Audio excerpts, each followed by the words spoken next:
سامعین کرام، دعوت اسلامی اعلیٰ حضرت کا نام تو لیتی ہے مگر ان کے اصل مشن کا نہ نام لیتی ہے نہ اس کے مطابق کام کرتی ہے۔ عوام اہل سنت کو دھوکہ دینے کے لیے اعلیٰ حضرت کی تعریف کرتی ہے اور ان کی شان میں منقبت بھی پڑھتی ہے، مگر کیا صرف اعلیٰ حضرت کی شان میں منقبت پڑھنے سے فائدہ ہوگا جب تک کہ ان کے اصل مشن کی بات نہ کی جائے؟ ان کا اصل مشن کیا تھا؟ یہی کہ سرکار دو جہاں صلی اللہ تعالی علیہ وسلم کے دشمنوں کا رد کرنا اور نام لے لے کر ان کی نشاندہی کرنا تاکہ مسلمان ان کے فتنوں سے بچیں اور ان کے کلمہ نماز اور مسلمانوں کی اسی صورت سے دھوکہ نہ کھائیں، ورنہ دیکھا جائے تو دیوبندی بھی نعت پڑھ لیا کرتے ہیں اور غیروں نے بھی اعلیٰ حضرت کی تعریف کی ہے، یہاں تک کہ غیر مسلم شاعروں نے اعلیٰ حضرت کی شان میں شعر بھی کہے ہیں۔ تو بلا تشبیہ و بلا تمثیل صرف تعریف کر دینا کافی نہیں بلکہ ان کے راستے کو اپنانا ضروری ہے۔ سامعین کرام، دعوت اسلامی میں عقیدے کی مضبوطی نظر نہیں آتی بلکہ اس سے جڑے ہوئے لوگوں کی اکثریت عقیدے میں بہت نرم یا ڈھلمل ہوتی ہے، کیونکہ اس کے امیر صاحب بھی دعوت اسلامی کے قیام کے تقریباً 10 سال بعد تک عقیدے کے معاملے میں بہت کچے تھے۔ چنانچہ آپ کو یہ جان کر حیرت ہوگی کہ ان کے امیر الیاس اتار صاحب سن عیسوی 1994 تک نجدی امام کے پیچھے نماز پڑھتے تھے، یعنی دعوت اسلامی قائم کرنے کے تقریباً 10 سال بعد تک امیر صاحب خود ہی بھٹک رہے تھے۔ انہیں یہ بھی خیال نہ ہوا کہ میرے مبلغین مجھے امیر اہل سنت کہتے ہیں، وہ اور اس کے علاوہ دوسرے سنی مجھے نجدی امام کے پیچھے نماز پڑھتا دیکھ کر کیا سوچیں گے، جبکہ میں نے اپنی خاص الخاص کتاب فیضان سنت میں کہیں بھی یہ نہیں لکھا کہ نجدیوں وہابیوں کے پیچھے نماز نہیں ہوتی، نہ اس عنوان پر کوئی رسالہ لکھا، نہ آئندہ لکھنے کا ارادہ ہے۔ اس لیے میرے ماننے والے اور اس کے علاوہ دوسرے سنی مجھے نجدی امام کے پیچھے نماز پڑھتا دیکھ کر یہ نہ سمجھیں گے کہ وہابیوں کے پیچھے نماز پڑھنے میں کوئی حرج نہیں، ان کے پیچھے نماز جائز ہے۔ اس طرح کتنے لوگ گمراہ ہو جائیں گے اور کتنے غلط فہمی کا شکار ہوں گے۔ سامعین کرام، امیر صاحب خود ہی ڈھلمل تھے تو پھر یہ سب خیال انہیں کیوں آتا؟ آئیے اب امیر صاحب کے نجدی امام کے پیچھے نماز پڑھنے کی گواہی دعوت اسلامی ہند کے سابق نائب امیر حضرت مولانا فخر الدین رضوی صاحب قبلہ ناگپور کی زبانی سماعت فرمائیں۔ اس کے پہلے جب میں دعوت اسلامی میں یہاں پر انڈیا میں نائب امیر کی حیثیت سے تھا اور اس وقت دعوت اسلامی کی تقریباً ساری ذمہ داریاں میرے ہی سر پر تھیں۔ حضرت مفتی عبدالعلیم صاحب جو تھے تو سرپرست کی حیثیت سے تھے، اور جتنا بھی کام دعوت اسلامی کا اس وقت تھا تو تقریباً جو ہے مولانا شاکر کے بعد جو ہے اگر کوئی بھی ذمہ داری کا کہیں نیا اجتماع شروع کرنا ہے یا کہیں کسی شہر میں دعوت اسلامی کا کام ہے، لوگ بلا رہے ہیں تو مجھے ہی جانا پڑتا تھا۔ ایسی صورت میں اکثر و بیشتر مجھے مولانا الیاس قادری صاحب سے اس وقت بات چیت کرنے کا موقع آتا تھا، اور اس وقت پوزیشن یہ تھی کہ موبائل کا تو زمانہ نہیں تھا۔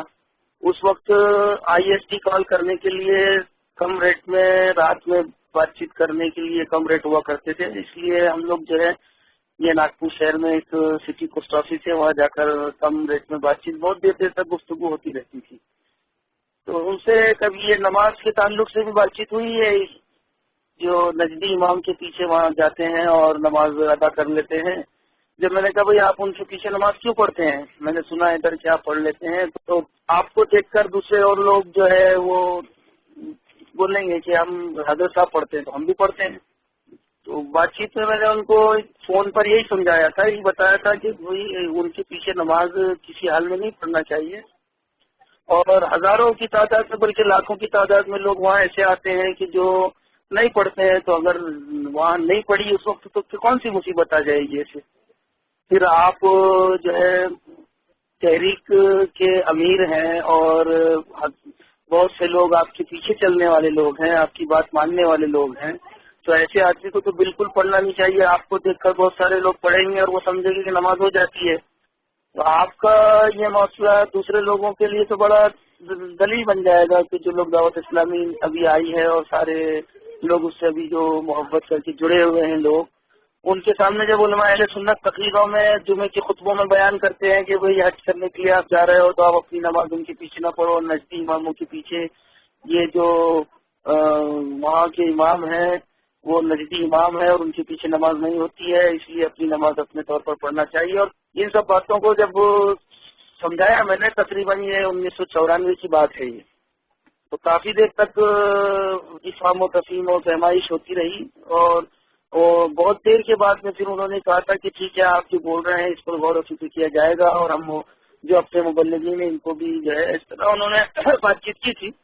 اس کے بعد میں پھر کئی 2-3 سالوں کے بعد میں نے سنا تھا کہ ابھی وہ ان کے پیچھے پڑھتے نہیں ہیں اور اپنی نماز پڑھتے ہیں. وہ ایسا کچھ بعد میں خبر ملی تھی. تو اصل میں کیا ہے معاملہ کہ یہ اپنی مرضی سے انہوں نے فیصلہ کیا. یعنی علماء اہل سنت عام طور پر جو وہاں پر ان کا عمل ہے، اس عمل سے ہٹ کر اپنے طور پر کچھ کرنے کا مزاج جو ہے اس وقت ایسا سمجھ میں آیا. اگر جیسے علماء اہل سنت کی ابتدا ذہن میں رہتی ان کے نا، تو شروع سے ہی جو ہے وہ اپنے یہ فیصلہ کر لیتے کہ بھئی اتنے علماء جا رہے ہیں اور کوئی بھی ان کے پیچھے پڑھتے بھی نہیں ہے، جو اٹھک بیٹھک کرنے کی بات کر رہے ہیں وہ بات بھی ہمارے علماء نہیں بولتے ہیں، تو پھر ان کو اس حساب سے اس وقت فیصلہ کرنا چاہیے تھا. لیکن معزز سامعین، اگر اب بھی آپ کو یقین نہ آ رہا ہو تو آئیے اس کی تفصیل بہار شریعت کے مصنف خلیفہ اعلی حضرت صدر الشریعہ حضرت مولانا مفتی محمد امجد علی اعظمی قادری رضوی رحمت اللہ تعالی علیہ کے جانشین و شہزادے ممتاز الفقہا استاذ الاساتذہ محدث کبیر حضرت علامہ مولانا مفتی محمد ضیاء المصطفیٰ قادری رضوی دامت برکاتہم العالیہ کی زبانی سنیے، جن کو خود دعوت اسلامی والوں نے بھی اپنی کتاب ٹی وی اور مووی کے صفحہ 29 پر محدث کبیر لکھا ہے. اور کسی میں اتنی ہمت نہیں کہ حضور محدث کبیر مدذ اللہ العالی پر جھوٹ کی تہمت باندھے. یہ وہ عظیم اور مستند شخصیت ہے کہ اگر کوئی ان پر اس قسم کا الزام رکھے تو وہ خود عقل سے پیدل سمجھا جائے گا. یہ ہم نہیں کہتے، بلکہ یہ بھی دعوت اسلامی کی اسی کتاب ٹی وی اور مووی کے صفحہ 30 پر لکھا ہے. اور یہ بھی لکھا ہے کہ اللہ تعالی ایسی الٹی عقل والوں کے شر سے امت کو بچائے جو ان علماء پر گناہ کا الزام لگائیں. لہذا آئیے اب دنیا سنیت کی اسی عظیم و معتبر شخصیت کی زبانی امیر اہل طبیعت صاحب کی کہانی سماعت فرمائیں. یہ 1995 میں زیارت حرمین طیبین کے لیے اور رحمت اللہ بھائی وغیرہ کے ساتھ پہنچا تھا. تو صبح 4 بجے مولانا تشریف لائے سے ملنے ہوٹل کاٹی میں. تو نماز کے بعد، نماز فجر کے بعد انہوں نے مجھ سے یہ کہا کہ آپ کچھ نصیحت کر دیجیے. میں نے کہا نصیحتوں کا تو ویسے میں بھی محتاج ہوں، مگر آپ نے مجھ سے کہہ دیا ہے تو میں چند باتیں جو ضروری ہیں وہ کہنا چاہتا ہوں. باتیں تو کئی ایک ہیں مگر میں صرف 3 باتیں آپ کے سامنے رکھتا ہوں. نمبر 1 یہ کہ آپ نجدی اماموں کے پیچھے نماز کے وقت کھڑے ہو جاتے ہیں، تو یہ چیز شرعاً تو جائز نہیں ہے. تو انہوں نے اس کے جواب میں یہ کہا کہ ہاں میں گزشتہ رمضان تک تو ایسا کرتا تھا، لیکن رمضان مبارک میں مولانا عبدالحلیم صاحب بھی میرے ساتھ تھے. انہوں نے مجھ کو منع کیا اور کہا کہ نماز ہوتی نہیں ہے. تو جب سے میں پرہیز کرتا ہوں، البتہ کبھی کبھی پھنس جاتا ہوں تو نمازیوں کی سی شکل بنا کے میں بیٹھ جاتا ہوں، نیت نہیں کرتا. کل ہی کا واقعہ ہے کہ میں طواف کرنے گیا تھا تو ان کی اقامت ہو گئی. میں طواف پورا کر کے بھاگنے لگا مگر مجھے راستہ نہیں ملا تو ایک جگہ میں معذوروں کی سی نماز پڑھنے کے لیے بیٹھ گیا اور میں نے رکوع اور سجدے وغیرہ معذوروں جیسے کیے. تو میں نے ان سے کہا کہ ٹھیک ہے آپ نے یہ سب کیا تو مجھے ایک بات بتائیے کہ آپ کی نیت میں نماز نہ رہی ہو مگر دیکھنے والا کیا سمجھے گا. رسول اکرم صلی اللہ علیہ وسلم نے ارشاد فرمایا، صحیح حدیث ہے کہ من کان یؤمن باللہ والیوم الآخر فلا یقفن مواقف التهم، کہ جو آدمی اللہ اور یوم آخر پر ایمان رکھتا ہے وہ ایسے کام نہ کرے جس سے تہمت کے راستے کھلیں. تو آپ پر یہ تہمت آئے گی یا نہیں کہ آپ ان کے پیچھے نمازیوں کے طور پر تھے، بھلے معذور کے انداز میں آپ بیٹھے ہوں. تو میں نے کہا اس سے بھی آپ پرہیز کیجیے، کیونکہ آپ یہ احتیاط کیوں نہیں کرتے کہ طواف مستحب کے لیے حرام سے اجتناب لازم ہے. اور میں بھی طواف کو جاتا ہوں مگر میں یہ دیکھ لیتا ہوں کہ اذان ہونے والی ہے کہ نہیں. اگر وہ اذان کا وقت قریب ہے تو میں اس وقت نہیں جاتا، ان کی جماعت کے بعد جاتا ہوں، یا میں صبح 8 بجے چلا جاتا ہوں طواف کر لیتا ہوں، یا رات کو 10 بجے جا کر کے میں جتنا ہوتا طواف کر لیتا ہوں. تو اس میں مجھے کوئی خطرہ نہیں ہوتا. تو آپ یہ سب طریقہ کیوں نہیں اختیار کر لیتے؟ طواف تو محض مستحب ہے. یہ طواف کسی محدود اور معین وقت کے لیے تو ہے نہیں، کسی بھی وقت کیا جا سکتا ہے. سامعین کرام، ٹی وی اور ریڈیو کے رد میں مضبوط دلائل سے بھرپور 4 پمفلٹ اردو اور ہندی زبان میں شائع ہوئے ہیں جن میں ثابت کیا گیا ہے کہ دعوت اسلامی نہ صرف قرآن و حدیث بلکہ خود اپنی کتابوں اور اپنے امیر کی تعلیمات کے خلاف کھلے عام عمل کر رہی ہے. بنارس میں ایک جگہ یہ پمفلٹ تقسیم ہوا اور ایک اتاری نے اس کو پڑھا تو پریشان ہو گیا. پھر کچھ دوسرے لوگوں نے بھی پڑھ کر جب اس سے سوال کرنا شروع کیا تو اس کے سینے میں درد اٹھا اور رات ہوتے ہوتے اس کی طبیعت ایسی بگڑی کہ ڈاکٹر کو بلانا پڑا.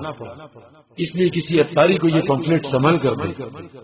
پمفلٹ حاصل کرنے کے لیے اپنے موبائل میں لکھیں TVPF، پھر اپنے شہر کا نام لکھیں اور 8080 72 75 75 پر SMS کر دیں. مزید تفصیل اسی CD میں ایک ٹیکسٹ فائل میں موجود ہے. سامعین کرام، علماء دین کی کیا فضیلت و اہمیت ہے یہ ہر کوئی اچھی طرح جانتا ہے. بے شمار حدیثوں بلکہ قرآن پاک سے بھی علماء کی فضیلت ثابت ہے. آئیے کچھ روایتیں سماعت فرمائیں. حضور سید عالم صلی اللہ تعالی علیہ وسلم نے ارشاد فرمایا کہ علماء جنت کی کنجیاں ہیں اور انبیاء کے خلیفہ ہیں. راوی نے کہا کہ انسان کنجی یعنی چابی نہیں ہوتا ہے، مطلب یہ ہے کہ ان کے پاس ایسا علم ہے جو جنتیوں کی کنجی ہے. اور دلیل اس پر یہ ہے کہ جو شخص خواب دیکھے کہ اس کے ہاتھ میں جنت کی کنجیاں ہیں تو اسے علم دین کی نعمت سے سرفراز کیا جائے گا. تفسیر کبیر جلد 1 صفحہ 282. اسی طرح حضرت علی کرم اللہ تعالی وجہ الکریم سے روایت ہے کہ علماء دنیا کے چراغ ہیں اور انبیاء کے جانشین ہیں اور میرے نیز دیگر انبیاء کے وارث ہیں. کنز العمال جلد 10 صفحہ 77. اسی طرح حضرت انس رضی اللہ تعالی عنہ سے روایت ہے کہ علماء نبیوں کے وارث ہیں آسمان والے ان سے محبت کرتے ہیں، اور جب علماء انتقال کر جاتے ہیں تو مچھلیاں پانی میں قیامت تک ان کے لیے دعائیں مغفرت کرتی ہیں۔ کنز العمال جلد 10 صفحہ 77۔ اور حضرت ابن عمر رضی اللہ تعالی عنہما سے مرفوعاً روایت ہے کہ عالم کی فضیلت عابد پر 70 درجے ہے، ہر درجے کے درمیان 70 سال گھوڑا دوڑانے کے برابر فرق ہے، اور وہ اس لیے کہ شیطان لوگوں کے لیے بد مذہبی پیدا کرتا ہے تو عالم اسے دیکھ کر مٹا دیتا ہے، اور عابد عبادت میں مشغول رہتا ہے، ادھر متوجہ نہیں ہوتا اور نہ بد مذہبی کو پہچانتا ہے۔ تفسیر کبیر جلد 1 صفحہ 275۔ سامعین کرام، کہنا یہ ہے کہ علماء دین انبیاء کے وارث ہیں، اور ان سے سچی عقیدت و محبت میں دین و ایمان کی سلامتی ہے، مگر دعوت اسلامی اپنے طرز عمل سے عوام اہل سنت کو علماء سے دور کر رہی ہے۔ ہر جگہ صرف اپنے ڈھلمل اور خود ساختہ امیر اور جاہل مبلغوں کو پیش کر کے ساری دنیا میں اپنی بالادستی قائم کرنا چاہتی ہے، تاکہ آنے والی نسلیں صرف اور صرف دعوت اسلامی کے مبلغوں کو پہچانیں، انہی کو دین کا محافظ سمجھیں، اور جو کچھ یہ مبلغ کہیں اسی پر عمل کریں۔ یہی وجہ ہے کہ دعوت اسلامی کی طرف سے علماء اہل سنت پر حملے ہو رہے ہیں، انہیں مارا جا رہا ہے، دھمکیاں دی جا رہی ہیں اور توہین کی جا رہی ہے۔ علماء کرام پر حملوں کی تفصیل آپ اسی سی ڈی کے ٹریک نمبر 3 میں سن سکتے ہیں۔ آئیے اب حضور محدث کبیر مدظ اللہ العالی کی زبانی امیر اہل طبیعت صاحب سے دوسرا سوال اور اس کا جواب سنیے۔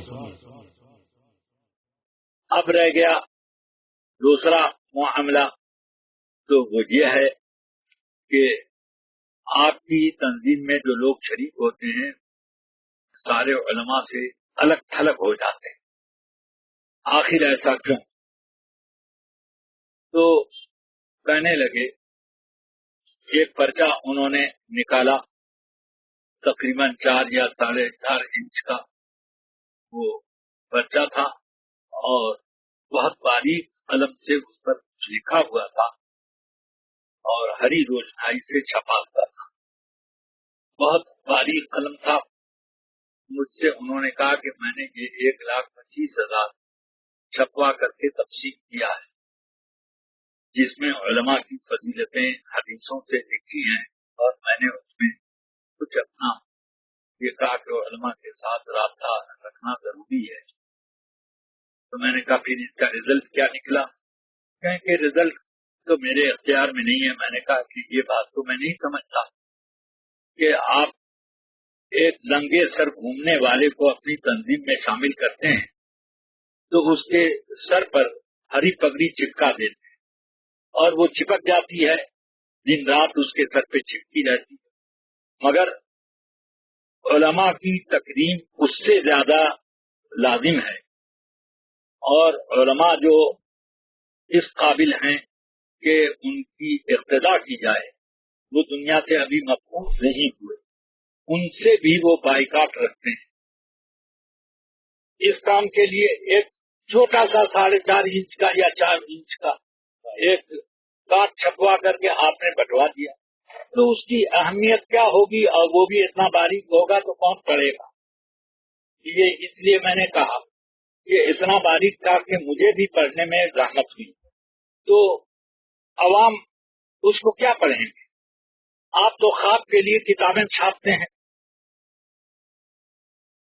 تو یہ بات میری سمجھ میں نہیں آ رہی ہے کہ اس معاملے میں آپ نے یہ صرف چھپوانے کا فریضہ انجام دیا، یا یہ ہے کہ لوگوں کو اس پر باقاعدہ عمل کرنے کی بھی ہدایات جاری کی، اور لوگوں کو اپنی نجی مجلسوں میں اور اپنی تقریروں میں اس بات کی طرف متنبع کیا کہ نہیں؟ یہ مجھے ابھی اطمینان ہے۔ میں نے کہا کہ اس پر آپ قابو پائیے، کیونکہ آپ کو دنیا میں ہمیشہ نہیں رہنا ہے۔ کیا آپ اپنے لیے قیامت تک کی زندگی کی رجسٹری کرا کے آئے ہیں؟ کہ نہیں تو میں نے کہا کہ پھر جب آپ مریں گے تو اس کے بعد یہ قوم جو علماء سے کٹ گئی شیطان کی جھولی میں نہیں جائے گی تو کہاں جائے گی؟ یہ مجھے آپ بتائیں، کیونکہ علماء ہی لوگوں کو راہ حق پر قائم رکھ سکتے ہیں، جیسے علماء سو آدمی کو گمراہ کرنے پر لگے رہتے، ویسے علماء حق دین سے مربوط کرنے کے فرائض انجام دیتے۔ تو آپ ان عوام کو جب اپنی علماء کی پوری جماعت سے برگشتہ کر چکے تو اب اس کے بعد وہ لوگ سوائے شیطان کی اطاعت کے کس کی اطاعت میں جائیں گے؟ آپ کے پاس مجھے نہیں سمجھ میں آتا، اس لیے آپ اس پر قابو پائیے ورنہ آپ سے مواخذہ ہوگا اللہ کے ہاں۔ سامعین اکرام، اس سی ڈی کو آپ خود سنیں اور کاپی بنا کر زیادہ سے زیادہ تقسیم کریں۔ اس کی تقریروں کو انٹرنیٹ اور بلوٹوتھ کے ذریعے لوگوں تک پہنچائیں۔ اگر تیار سی ڈی ٹائٹل اور کور کے ساتھ چاہیے تو موبائل میں لکھیں TCD اور 80 80 72 75 75 پر SMS کر دیں۔ ہندوستان سے باہر کے لوگ SMS نہ کریں بلکہ albarkat@hotmail.com پر ای میل کریں۔ سامعین اکرام، اگر کوئی شخص اچھا خواب دیکھے تو ہم نہیں کہتے کہ اسے بیان نہ کیا جائے، لیکن اس سے غلط فائدہ اٹھا کر اگر کوئی شخص خود کو، خصوصاً ایک جاہل و فاسق کو، ساری دنیا کے سنیوں کا امیر بنانے چلے اور ایک بھٹکی ہوئی تنظیم کو مسلمانوں پر تھوپنے کی کوشش کرے تو یہ حرکت یقیناً نامناسب بلکہ سخت نقصان دہ اور قابل مذمت ہوگی۔ دیوبندیوں نے اسی طریقے کو اپناتے ہوئے خواب کے ذریعے خود کو صحیح ثابت کرنے کی کوشش کی تھی۔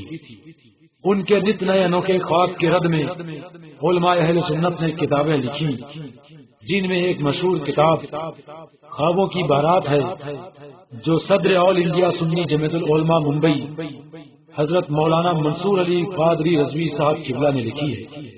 اس کی تفصیل آپ مولانا منصور علی قادری صاحب قبلہ کی زبانی اگلی سی ڈی میں سماعت فرمائیں گے۔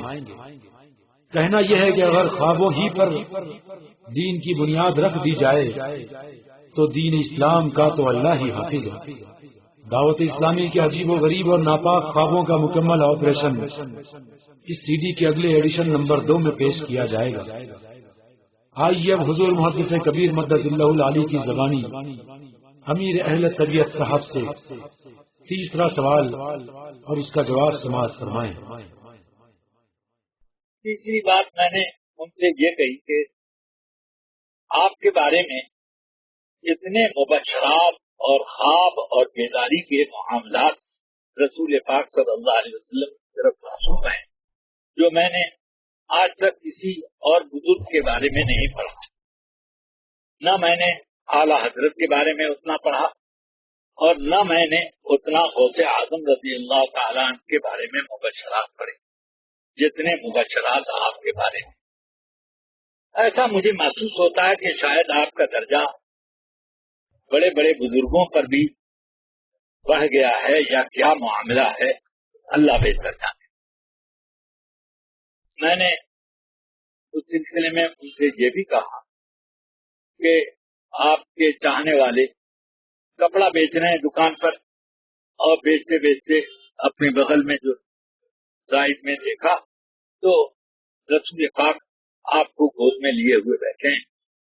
میں نے کہا کہ یہ ایک کپڑا بیچتے ہوئے شخص کو، چندی بیچتے ہوئے شخص کو اس حال میں رسول پاک کی زیارت ہو گئی اور آپ کو اپنی گود میں لیے ہیں یا سینے سے لگائے ہوئے ہیں یا آپ کو دعائیں دے رہے ہیں وغیرہ۔ اسی طرح کوئی سائیکل پہ چلا جا رہا ہے، اچانک زیارت ہو گئی سرکار کی اور فرمایا دیکھ الیاس کا دامن مت چھوڑنا۔ تو یہ بات میری سمجھ سے بالا تر ہے۔ خواب ایسے کہ ویسے خواب عقلاً بھی مستبعد معلوم ہوتے یہ خواب لوگ بیان کرتے ہیں، آپ اس پر قابو کیوں نہیں پاتے؟ کہیں کہ مسلمان لوگ مجھ سے بات کہتے ہیں تو میں اس کو کیسے انکار کر دوں کہ یہ جھوٹ بولا ہے؟ میں نے کہا تب مجھ سے ایک حدیث شریف سنیں، بخاری شریف کتاب العلم باب بسم الکذب علی النبی صلی اللہ علیہ وسلم میں کئی حدیثیں ذکر کی. حضرت مولا علی کرم اللہ وجہہ کی ایک حدیث ہے، رسول پاک سے انہوں نے روایت کی. زبیر بن عوام رضی اللہ عنہ کی ایک روایت اسی میں ہے. سلمہ ابن اکوع رضی اللہ عنہ کی بھی ایک روایت ہے، مگر ایک روایت حضرت ابو ہریرہ رضی اللہ تعالی جس میں یہ لفظ ہیں کہ آقا کائنات صلی اللہ علیہ وسلم نے فرمایا من رآنی فی المنام فقد رآنی حقا، جس نے مجھ کو خواب میں دیکھا یقیناً اس نے مجھ کو دیکھا. میں شیطان علیہ تمثل ہوتی، اس لیے کہ شیطان میرا روح نہیں دھار سکتا. ومن کذب علی متعمدا فلیتبوأ مقعدہ من النار، اور جو میری طرف جھوٹ بات منسوب کرے وہ جہنم میں اپنا ٹھکانہ بنا لے. اب میں یہاں آپ سے صرف یہ ایک بات کہتا ہوں کہ جس نے خواب میں مجھ کو دیکھا اس نے یقیناً مجھی کو دیکھا. یہ جملہ اور اس کے ساتھ من کذب علی متعمدا فلیتبوأ مقعدہ من النار، کہ جو جھوٹی بات میری طرف منسوب کرے جہنم میں ٹھکانہ بنا دے. ان دونوں جملوں میں ربط کیا ہے؟ اس کے علاوہ کوئی ربط نہیں ہو سکتا کہ حضور یہ فرما رہے ہیں کہ بیداری میں جھوٹی بات منسوب کرنا میری طرف، بیداری کے معاملات کو، یہ تو حرام ہے، کبیرہ ہے، قریب بکفر ہے. لیکن یہ کہ خواب بھی اگر جھوٹا حضور کی طرف کوئی منسوب کرے تو وہ بھی جہنم میں جانے کا ایک مضبوط ذریعہ ہے. تو جب عجیب و غریب خواب آپ کے سامنے آتے ہیں، آپ کے خواب میں کبھی آدمی کا نام تک نہیں ذکر ہوتا. ایک اسلامی بھائی نے خواب دیکھا، ایک دینی بھائی نے خواب دیکھا، ایک مدنی نے خواب دیکھا. یہ کیا کہ تحقیق بھی آدمی نہ کر سکے؟ ایک مجہول شخص کی روایت کہاں معتبر ہے؟ آپ کیوں نہیں اس اسلامی بھائی کا نام پیش کرتے تاکہ ہم سمجھیں کہ وہ کس جگہ کا رہنے والا، کیسا ہے، کس نماز کا آدمی ہے، آدمی صحیح ہے کہ غلط ہے.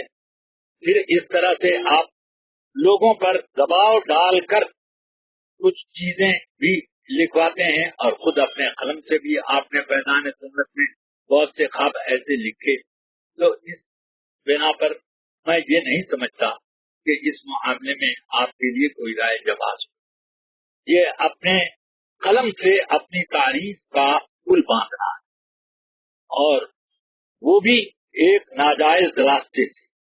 اللہ تبارک و تعالی مجھے ایسے شر سے بچائے. یہ میں نے ان سے کہا، میں نے کہا کہ اس کے علاوہ بھی کچھ قابل اعتراض باتیں ہیں. یہ زیادہ اہم جو تھی وہ میں نے آپ سے ذکر کر دی، اور باقی کبھی دوسری ملاقات ہوگی تو اس کا بھی میں ذکر کروں. یہ میں نے ان کو ان کے مطالبے پر یہ نصیحت میں ذکر کر دیا. اب تک میں نے دیکھا نہیں کہ میری اس نصیحت کا ان کے اوپر کچھ اثر پڑا ہو. ہاں، یہ اثر ضرور دیکھا کہ ان کی کسی حرکت کی شناعت کا بیان کسی عالم نے اگر کر دیا تو اس کی مخالفت پر کمر بستہ ہو گئے اور باقاعدہ اس کے خلاف اسکیمیں بنانے لگے. ان کے ماننے والے غنڈہ گردی پر، مار پیٹ پر آمادہ ہو گئے. کتنے علماء کو پیٹا اور کتنے علماء کے ساتھ انہوں نے ایسی بےہودگیاں کی کہ جس کے بارے میں یہ بھی کہا جا سکتا ہے کہ انہوں نے علم کی اہانت کی. اب ایسی صورت میں ان کے اوپر کیا اس فتوے کا جو فقہاء نے لکھا کہ جس نے عالم کی اہانت کی وہ کافر ہو جاتا ہے، کیا اس کی طرف کوئی مراجعت کا راستہ نہیں نکلتا؟ اس کے اوپر قابو پانے کے لیے ان کے تبلیغ کے سارے راستے بند ہو گئے. اسی طرح مبشرات کا معاملہ ان کے اور زیادہ میری نصیحت کے بعد بڑھ گیا اور اتنے مبشرات ہو گئے کہ اب وہ تواتر سے بھی بڑھ کر کے مجہولات کثیرہ کا ایک اجتماع ہو گیا، اور یہ سب کے سب موضوعات ہیں، ان کی کوئی سند ہی نہیں ملتی ہے، اور وہ اس میں بھی اضافہ ہو گیا۔ اب اللہ بہتر جانے کہ وہ اور کیا کرتے ہیں۔ اب نمائش کا یہ حال ان کے کہ مجھے معلوم ہوا کہ ایک کار کھڑی ہوئی تھی مسجد نبوی شریف سے کچھ فاصلے پر، تو آپ گئے اس کار کا ٹائر چومنے لگے کہ اس پہ مدینے کی مٹی لگی ہوئی ہے۔ میں نے کہا کہ جتنا راستہ انہوں نے طے کیا وہ مدینے کی مٹی نہیں تھی، اس کار تک گئے تھے جو ٹائر چومنے کے لیے۔ میں تو یہ سمجھتا ہوں کوئی حاجی بھی نہیں ملا ان کو کہ اس کے پاؤں کو چاٹنے ذرا تھا کہ جو وہ بھی تو مدینے کی مٹی میں لگا ہوا ہے، اس کا جوتا ہی ذرا سا بوسا دے لیتے کہ اس پر دھول ہے مدینے کی، غبار المدینہ لکل دا پڑھ کر کے اس کو ذرا چوم لیا ہوتا۔ ٹائر اس لیے چوما تاکہ نمائش ہو جائے، یہی تو سمجھا جائے گا۔ تو اس طریقے کے حالات بڑھتے ہی جا رہے ہیں۔ اللہ تبارک و تعالی ان کو بھی ہدایت دے اور ان کے چاہنے والوں کو بھی ہدایت دے اور مجھے بھی ہدایت فرمائے۔ سامعین کرام، اس سی ڈی کا نام ہے دعوت اسلامی کو پہچانو۔ یہ سی ڈی نمبر 1 ہے جس میں نوری نسبت سے 14 ٹریک ہیں۔ انشاءاللہ تعالی اگلی سی ڈی میں قادری نسبت سے 11 نئے ٹریک یعنی رسمی نسبت سے کل 25 ٹریک ہوں گے، جس میں ہم بتائیں گے کہ دعوت اسلامی اہل سنت کے اکابر علماء اور عوام کو اس عمل سے روک رہی ہے جس کا حکم حدیث میں موجود ہے، اور خود وہ کام کر رہی ہے جس کی حدیث میں سختی سے ممانعت ہے۔ اس لیے سی ڈی نمبر 2 حاصل کرنا نہ بھولیں۔ اس کے لیے موبائل میں لکھیں TCD اور 80 80 72 75 75 پر SMS کر دیں۔ ہندوستان سے باہر کے لوگ SMS نہ کریں بلکہ TCD لکھ کر albarkat@hotmail.com پر ای میل کر دیں۔ موبائل نمبر دوبارہ سنیں 8080727575۔ ای میل کی اسپیلنگ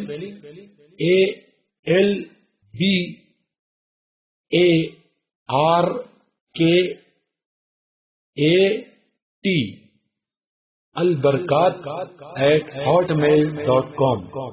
یہ تفصیل اسی سی ڈی میں ٹیکسٹ فائل میں موجود ہے۔ سامعین کرام، 4 جولائی 2010 کو بریلی شریف میں حضور تاج الشریعہ کی سرپرستی میں شرعی کونسل آف انڈیا کا سیمینار منعقد ہوا، جس میں اہم مسائل پر مفتیان کرام اور مشائخ اعظام کی اتفاق رائے سے فیصلے ہوئے۔ ٹی وی اور مووی کے بارے میں یہ فیصلہ ہوا کہ ان میں نظر آنے والی صورتیں تصویر ہی ہیں، ان کا دیکھنا دکھانا اور تصویر کے ساتھ پروگرام نشر کرنا ناجائز و گناہ ہے۔ اس میں حاجت شرعی کا سہارا لینا غلط ہے، کیونکہ ہم تبلیغ دین کے لیے اپنی بات تصویر کے بغیر ساری دنیا میں پہنچا سکتے ہیں۔ لوگوں تک شریعت کی باتیں آواز کے ذریعے پہنچتی ہیں، جس میں تصویر کا کوئی دخل نہیں ہوتا، تو پھر اس کی حاجت کہاں پائی جاتی ہے؟ اسی طرح تصویر کے بغیر انٹرنیٹ کا استعمال بھی کیا جا سکتا ہے۔ تمام مفتیوں کا اس پر اتفاق ہوا کہ ٹی وی کے معاملے میں حاجت شرعی نہیں پائی جاتی، لہذا مووی بنانے اور دیکھنے کی اجازت نہیں، اور شریعت کا قاعدہ ہے کہ دین میں برائی اور خرابی کو دور کرنا فائدہ حاصل کرنے سے زیادہ اہم ہوتا ہے۔ اس لیے مووی کے حرام ہی کا حکم رہے گا۔ ٹی وی میں ننگی تصویریں، ناچ گانے، بیہودہ ڈرامے، بھجن، پوجا پاٹ اور کفر و شرک پر مبنی سینکڑوں پروگرام ہوتے ہیں، جن کی وجہ سے گناہوں اور بے حیائیوں کا سیلاب آ گیا ہے، اور لوگوں کا دین و ایمان بھی خطرے میں پڑ گیا ہے۔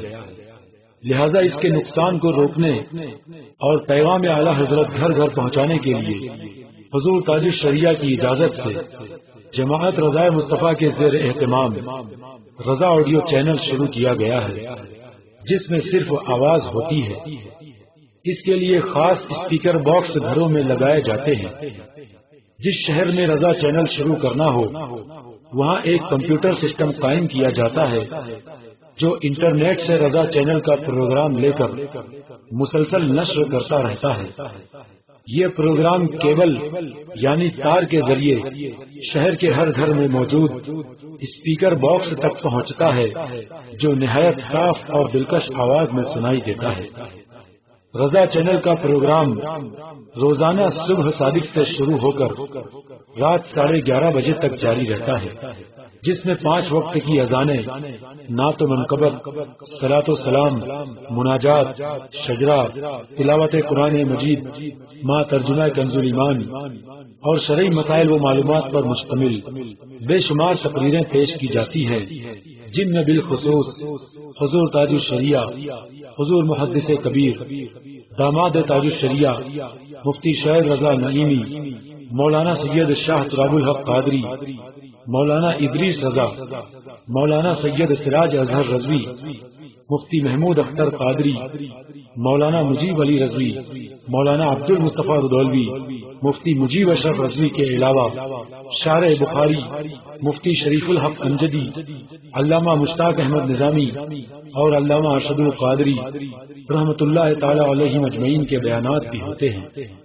حضور تاج الشریعہ کی آواز میں شرعی مسائل پر سوال و جواب بھی ہر ہفتہ نشر کیے جاتے ہیں۔ رضا آڈیو چینل کسی بھی شہر میں بآسانی شروع ہو سکتا ہے۔ اگر کسی محلے یا مکان میں صرف ایک جگہ انٹرنیٹ کنیکشن کے ذریعے شروع کر دیا جائے تو پھر وہاں سے کئی گھروں میں تار کے ذریعے بآسانی کنیکشن دیا جا سکتا ہے۔ اس طرح علماء اہل سنت کے بیانات اور شرعی مسائل وغیرہ روزانہ سن کر لوگوں کی زبردست اصلاح اور معلومات میں اضافہ ہوتا ہے۔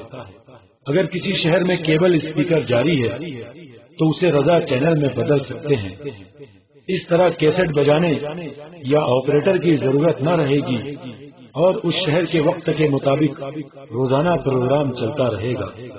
اگر آپ رضا آڈیو چینل شروع کرنا چاہتے ہیں تو موبائل میں لکھیں RAC، پھر اپنا مکمل نام و پتہ لکھیں اور 80 80 72 75 75 پر SMS کر دیں۔ رابطے کے لیے فون نمبر یہ ہے 7800473352۔ شرعی کونسل آف انڈیا کے فیصلے اور رضا آڈیو چینل کی تصویر پر مشتمل پوسٹر اسی CD میں موجود ہے، جسے آپ کمپیوٹر پر دیکھ سکتے ہیں۔ آپ اس کی پرنٹ نکال کر اپنے شہر میں مسجدوں کے پاس یا اہم جگہوں پر لگا دیں تاکہ اور لوگ بھی اس سے واقف ہو سکیں اور عوام کو پتہ چل جائے کہ اسلام کی تبلیغ اس طرح جائز طریقے سے کتنے اچھے انداز میں ہو سکتی ہے اور ہماری بات گھر گھر پہنچ سکتی ہے۔